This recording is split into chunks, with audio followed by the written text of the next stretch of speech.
Paz e graça, amados amigos, amados irmãos. Aqui é Joaquim, da cidade de Goiânia, Ministério Livre. Hoje eu vou falar sobre a segunda vinda de Jesus, ou sobre o arrebatamento da igreja. Muito discutido hoje nos círculos evangélicos. Afinal de contas, o Senhor virá, a segunda vinda, será secreta ou será visível? Será em duas etapas? Primeiro, o Senhor Jesus, ele virá de forma invisível, arrebatar a sua igreja, os santos, os fiéis que estão sobre a face da terra, para passar 7 anos na glória com ele, e depois que ele retornará visível, ou ele virá só uma segunda vez, para implantar o seu reino aqui na terra, para buscar a sua igreja, ressuscitar os mortos e os vivos serem transformados enquanto o Senhor nos ares. Qual a sugestão teológica que parece mais convincente nos dias atuais? O que é que as Escrituras falam? Antes disso, quero falar um pouco do fundo histórico, sobre a teoria da igreja que seria arrebatada de forma invisível.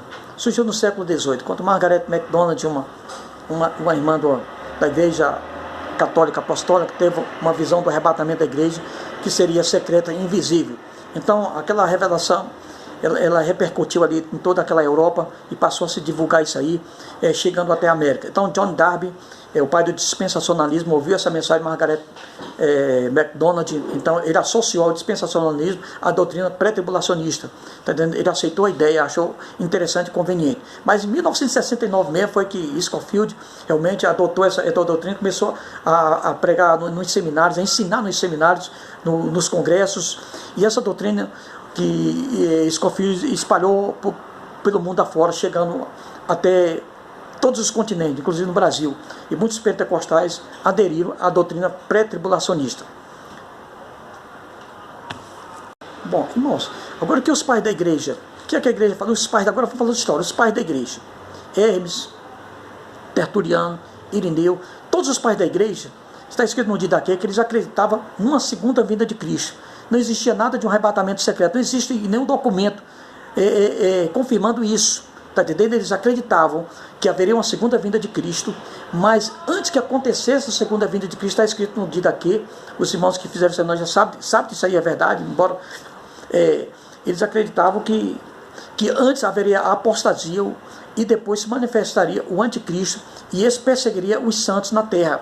Assim a igreja primitiva acreditava e passou para os seus discípulos. Então, quando tem Irineu, quando tem Hipólito, quando tem Hermes, quando estão falando sobre os assuntos, estão falando daquilo que eles ouviram dos apóstolos. Foram discípulos dos apóstolos. Policarpo, inclusive, foi queimado vivo por causa do testemunho do Senhor Jesus Cristo. Então, o peso desses homens santos que morreram, foram sacrificados por amor a Cristo, tem muito mais valor do que desses profetas que surgiram no século XVIII. Então, temos que tomar muito cuidado e rever os conceitos bíblicos acerca do assunto. Agora, o que Jesus fala? Em Atos capítulo 1, versículo 9, e quando dizia isso, vendo eles, foi elevado às alturas em uma nuvem, Jesus, ocultando os seus olhos, e estando com os olhos fitos no céu, enquanto ele subia, eis que junto deles se puseram 2 varões vestidos de branco, os quais lhe disseram: varões galileus, por que estáis olhando para o céu? Esse Jesus, que dentre vós foi recebido em cima no céu, há de vir assim como para o céu o vistes e. Percebe, irmãos? Por que os pais da igreja criam que Jesus viria de uma única vez de uma forma visível? Porque primeiro ele veio como servo sofredor, agora ele viria com glória, com poder, mas de forma visível. Não existe nada confirmando um arrebatamento secreto. Isso é uma coisa muito estranha, desenvolvida pela teologia moderna do século XX, do século XVIII em diante. Então, quem tem mais peso? Os pais da igreja ou esses profetas que surgiram no século XVIII? É interessante eu colocar uma interrogação. Só no século XVIII foi descoberto que haveria um arrebatamento secreto e que a vinda de Jesus seria de 2 formas. Então, irmão, isso é muito questionável, certo?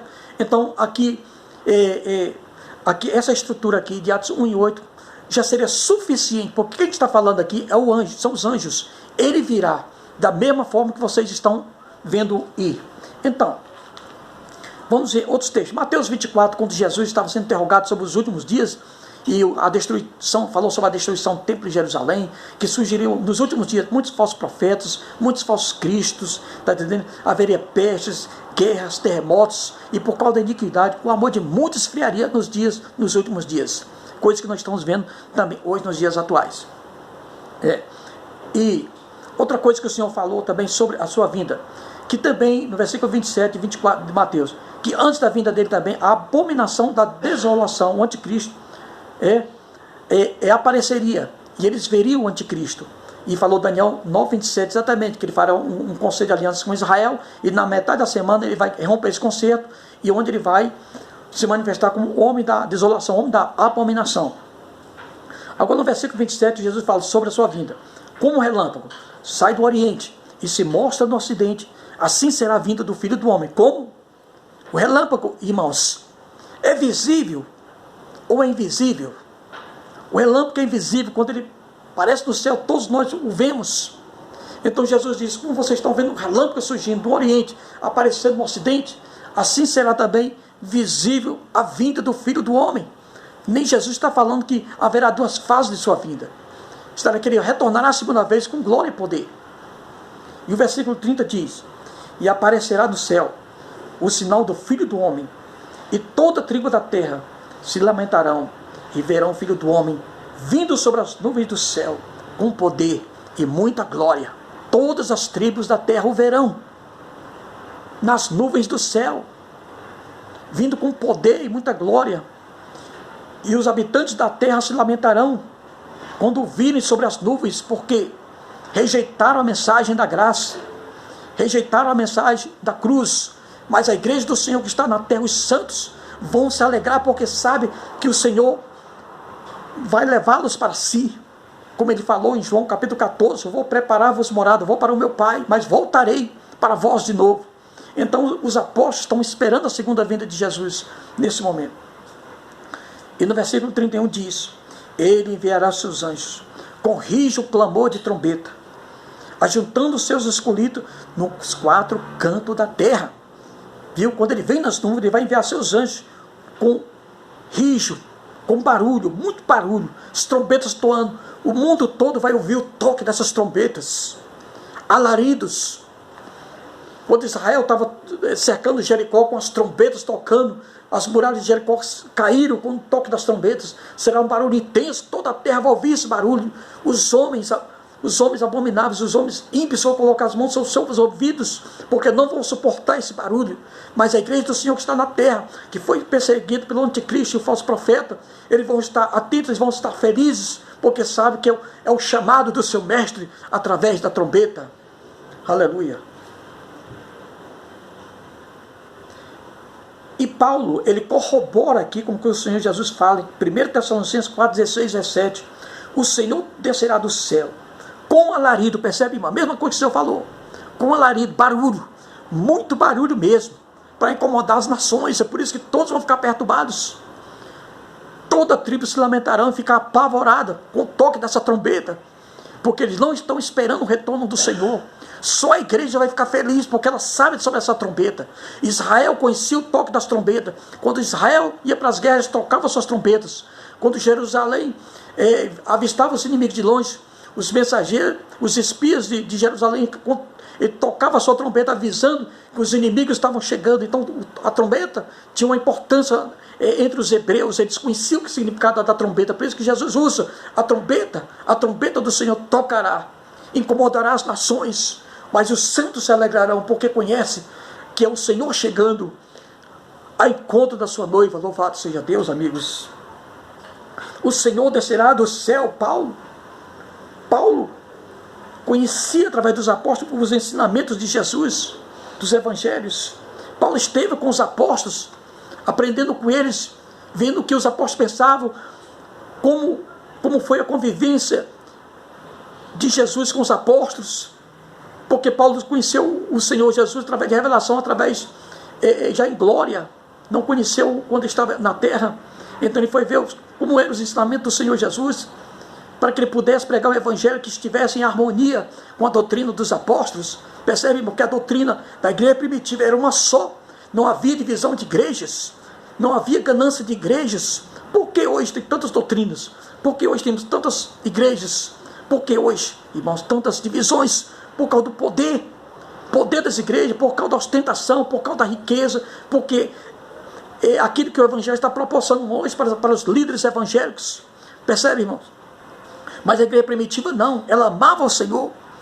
Quando os irmãos chegavam na casa de outros irmãos, o profeta de Deus, segundo Didaquê, ele passava 2 dias, e ali aquele irmão que recebia, ajudava, dava alimento, dava primícia para aquela pessoa.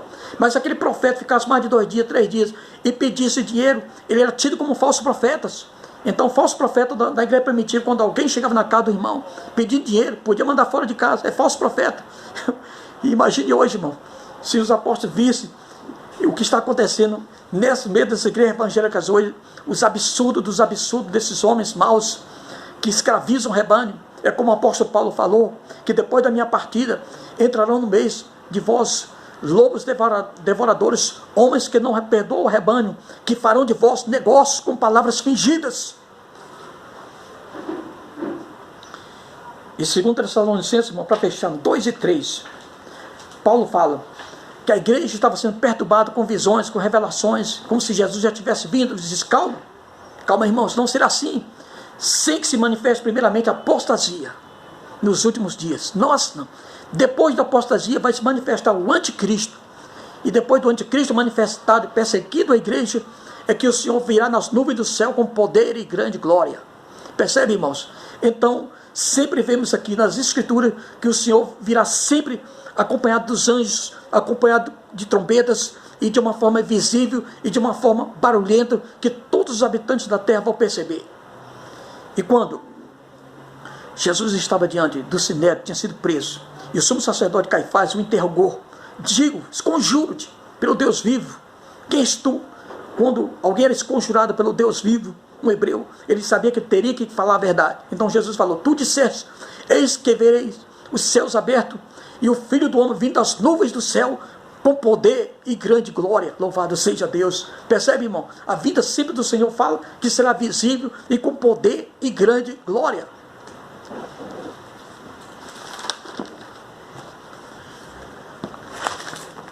Amém. Irmãos, suponhamos, diante desses fatos, quantos argumentos bíblicos, é o Senhor Jesus falando, os apóstolos corroborando com os ensinamentos de Cristo. Não existe contradição. A única contradição é exatamente o que foi desenvolvido a partir do século XVIII, criando confusão nas igrejas. Por causa de arrebatamento invisível, tem muitos crentes pentecostais sendo arrebatados de todas as maneiras, coisa mais absurda do mundo. Um que vai para o céu, um que vê gente de cabelo cortado, outro vê irmã que calça calça, outro vê irmã com batom, outro vê, sabe, tanta boboseira, irmãos, que não tem sentido, baseado em revelações. Mas quando o Senhor vier, Ele virá buscar os santos que estarão na terra, pagando o preço pela grande tribulação, perseguição dos falsos irmãos, apostasia, sendo mortos, sendo torturados pelo anticristo, mas não negando o Senhor. Mas o Senhor vai vir nas nuvens com poder e grande glória, vai enviar os seus anjos no 4 cantos da terra para escolher os seus escolhidos. O apóstolo Paulo fala que os mortos ressuscitarão primeiro em Cristo ao soar a trombeta. Depois nós que ficarmos vivos, iremos ao encontrar o Senhor nos ares. Então, irmão, vamos buscar o Senhor enquanto podemos achar. Irmãos, o que está acontecendo nos dias hoje é muita apostasia. Igrejas, tantas igrejas, mas cada um prega uma doutrina. Se Jesus viesse no movimento pré-tribulacionista, como dizem, eu vou dizer uma coisa, irmão, com toda certeza: nenhum pastor de igreja pentecostal ou neopentecostal que enriquecer as custas do evangelho, que levam uma vida de ostentação, eles seriam arrebatados. Somente os pobres, os humildes, os necessitados, o Senhor colheria para si, na minha concepção. Esses ficariam para ser provados pelo fogo, para serem purificados das suas impurezas na terra. Sim, eles teriam que pagar o preço. Ou ficam com as suas riquezas, ou ficam com Cristo. Ou recebem a marca da besta, ou morrem pela causa de Cristo. Percebe, irmão? Então, vamos continuar buscando o Senhor, continuar orando ao Senhor, porque o Senhor virá assim, nas nuvens, com poder e grande glória. Bem-aventurados, irmão, somos nós, os que morrem no Senhor desde já, que não vão enfrentar as perseguições do anticristo. Bem-aventurados aqueles que já morreram em Cristo. Amém, irmãos? Então, Ministério Livre, um abraço para todos os irmãos. Vamos cavalgar de fé em fé, em nome de Jesus. Amém.